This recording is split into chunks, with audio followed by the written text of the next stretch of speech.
Assalamualaikum warahmatullahi wabarakatuh. Waalaikumsalam warahmatullahi wabarakatuh. Terima kasih teman-teman, dan terima kasih pada Pak Agris yang telah memberikan waktu saya untuk membagikan sebuah ilmu yang saya dapatkan daripada materi yang ada di papan ini ya.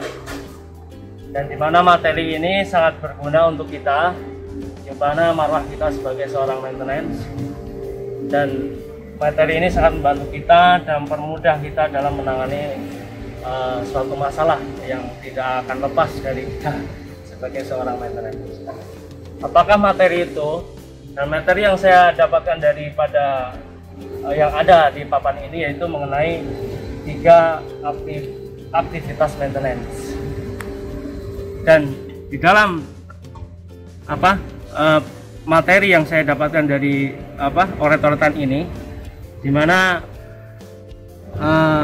materi ini membawakan tema apa sih yang ada di materi ini, yang setelah saya pelajari tema yang diberikan kepada catatan atau materi ini yaitu mengenai kerusakan atau disebut dengan deterioration ya teman-teman, kerusakan.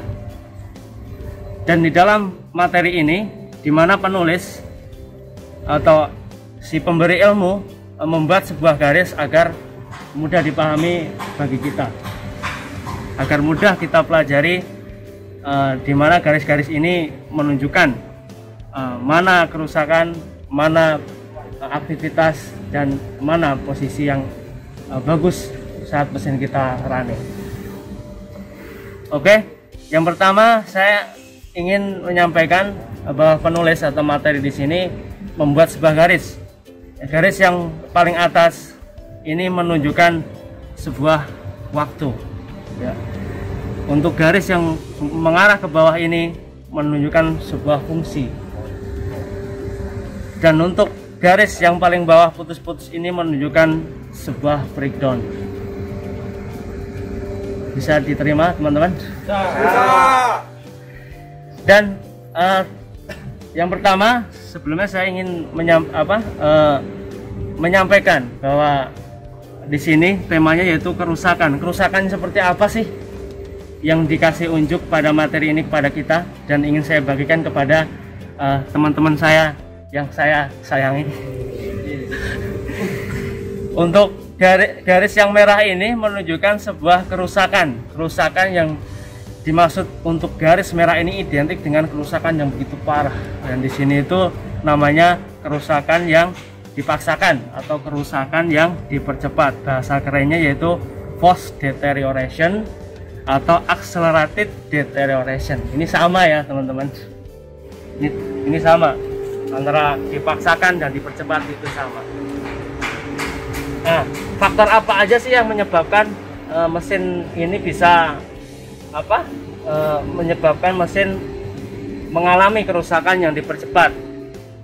Yaitu di dalam materi yang saya baca ini memberikan sebuah wejangan buat saya bahwa ada beberapa faktor yang menyebabkan mesin itu mengalami kerusakan yang dipercepat. Faktor yang pertama yaitu si pihak pemilik atau pemilik mesin atau teknisi itu tidak peduli atau tidak ada perawatan. Meskipun ada perawatan, cuman hanya biasa-biasa saja ya teman-teman. Jadi perawatannya tidak maksimal, itu juga bisa menyebabkan kerusakan yang dipercepat atau forced deterioration. Untuk faktor yang kedua, setelah saya pelajari ini, si penulis materi ini memberitahu kepada saya, yaitu faktor yang kedua yaitu pengoperasian yang salah. Itu juga bisa ya teman-teman. Saya kasih contohnya, misalkan pengoperasian yang salah itu pada saat mati lampu, kan kita menyalakan sebuah genset, otomatis kan seharusnya standarnya itu genset standby dulu, jangan dikasih beban, genset standby ready baru kasih beban. Dan pengoperasian yang salah yaitu genset belum ready, beban sudah dinaikkan, itu tidak diperbolehkan ya teman. Itu salah gitu ya. Itu salah satu contoh yang sedikit Terus faktor yang ketiga yaitu dari bawaan mesin itu sendiri atau pabrikan dari mesin atau dari pembuatnya, itu juga merupakan salah satu faktor. Dan faktor yang saya juga memiliki faktor juga 4, itu rekomendasi juga, yaitu tata letak penempatan sebuah mesin juga salah, itu juga menyebabkan kerusakan yang dipercepat. Dan salah satu contohnya misalkan si Pak Indra memiliki AC baru dan nyampe rumah Pak Indra masang AC-nya itu di ruang dapur, itu juga nggak boleh karena AC itu menyejukkan sebuah ruangan, sedangkan di dapur itu identik dengan suhu yang panas, otomatis kompresor nggak bakal bisa ngejar, dan lama-kelamaan seharusnya AC itu Pak Indra bisa nyampe 5 tahun, belum ada setahun pun AC itu sudah mengalami kerusakan. Itu namanya kerusakan yang dipercepat karena kompresor tidak bisa mencapai suhu yang dia kejar, karena suhunya ruangan itu, dapur itu identik dengan panas. Oke, bagaimana sih cara pencegahan atau mengatasi kerusakan yang dipercepat ini ya teman-teman? Di sini saya dapat ilmu juga, diajarkan juga oleh penulis di sini. Ada beberapa langkah yang harus dilakukan yang cukup membantu kita ya teman-teman. Langkah yang pertama yaitu pencegahan atau bahasanya kerennya yaitu prevention. Nah, dimana di dalam pencegahan ini atau di dalam langkah yang pertama ini, prevention ini di dalamnya ada beberapa kegiatan yang harus kita lakukan.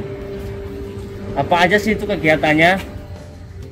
Di sini penulis atau materi yang saya baca ini, itu di dalamnya ada namanya yang disingkat CLTAR ya teman-teman. Apa sih CLTAR itu? Nah, di sini sudah dikasih oleh tautan juga sama penulis. Di mana C yaitu cleaning. Cleaning itu artinya kita yang melakukan menjaga kebersihan mesin kita. Dan di dalam cleaning itu terdapat yang setelah saya baca, yaitu ada 3 ya, bahwa cleaning itu inspeksi, cleaning itu koreksi, dan cleaning itu adalah deteksi. Jadi misalkan mesin kita bersih itu, misalkan ada kebocoran tuh, kita deteksinya cepat ya teman-teman. Itu contoh salah satunya itu. Nanti untuk yang L di sini yaitu lubrication. Apa sih lubrication itu? Lubrication itu yaitu pelumasan atau grease up ya teman-teman ya. Misalkan kita melakukan grease up pada bagian-bagian mesin kita yang bergesekan, yang mana yang itu membutuhkan grease up kita kasih grease up, mana yang itu sekiranya membutuhkan oil pelumasan ya kita lakukan pelumasan, dikasih pelumasan ya, teman-teman tahu sendiri yang di lapangan ya. Untuk yang ketiga yaitu T itu apa sih? T itu tightening atau pengencangan. Ini identik dengan pengencangan mur dan baut yang kendor di bagian-bagian mesin ya teman. Mesin kita kan banyak baut dan murnya, itu kalau kendor ya itu bisa menyebabkan kerusakan juga. Jadi itu salah satunya pencegahannya yaitu dilakukan pengencangan, di setting ulang pengencangannya. Untuk yang A nya ini yaitu adjusting atau setting up, setup ya. Nah, setup pada mesin-mesin kita yang harus dilakukan setting. Misalkan kalau pada S-Plate ya kita nyeting pisau pemotong esnya itu kita setting lagi.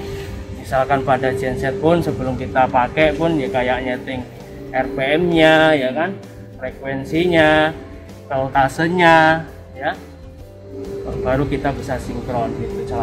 Salah satu contohnya seperti itu ya teman-teman.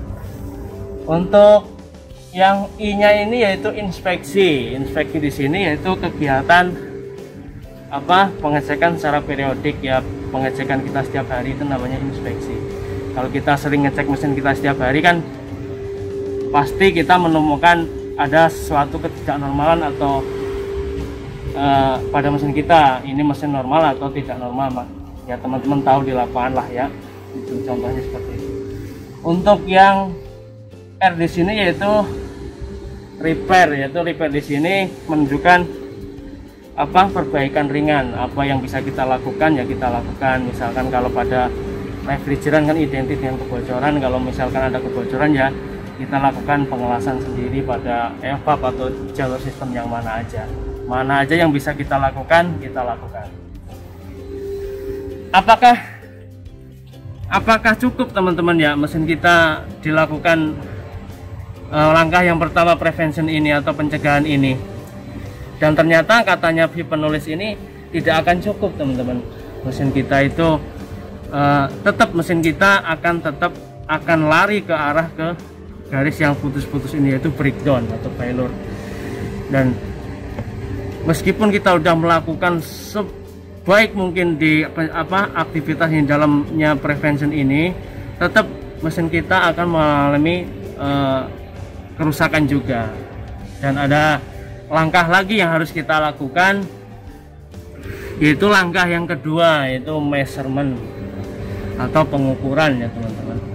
Dan pengukuran di sini tuh bisa kita pakai alat dan bisa juga pakai indera kita. Misalkan untuk pakai indera ya indera penglihatan ya, pendengaran, terus peraba, dan satu lagi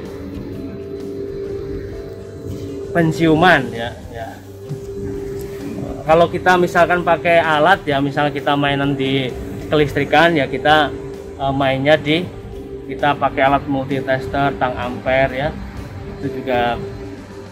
Terus untuk kita main di refrigeran kan main dengan tekanan, kita bisa pakai alat namanya analyzer atau manifold. Nah, itu setelah kita melakukan pengukuran ya, apakah cukup juga mesin kita akan kembali ke posisi yang sedia kala ya teman-teman.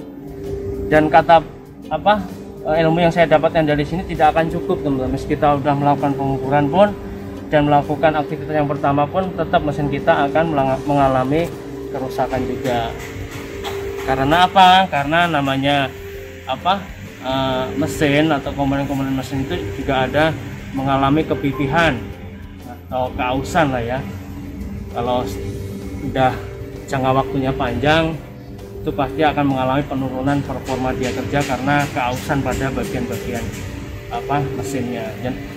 Dan langkah apa aja sih yang harus kita lakukan setelah kita sudah melakukan prevention? Dan katanya dari ilmu ini tetap akan mengalami sebuah kerusakan juga. Dan di materi yang saya dapatkan ini ada langkah yang ketiga, yaitu namanya intervention ya. Yaitu kegiatan pergantian part ya, atau istilahnya kalau perbaikan besar atau repair besar, yaitu kita melakukan overhaul pada mesin kita. Itu kita lakukan overhaul di vendor atau kita lakukan sendiri. Misalkan ada bagian yang misalnya kita mampu, ada partnya kita ganti sendiri ya. Dan kapan kita melakukan intervensi ya?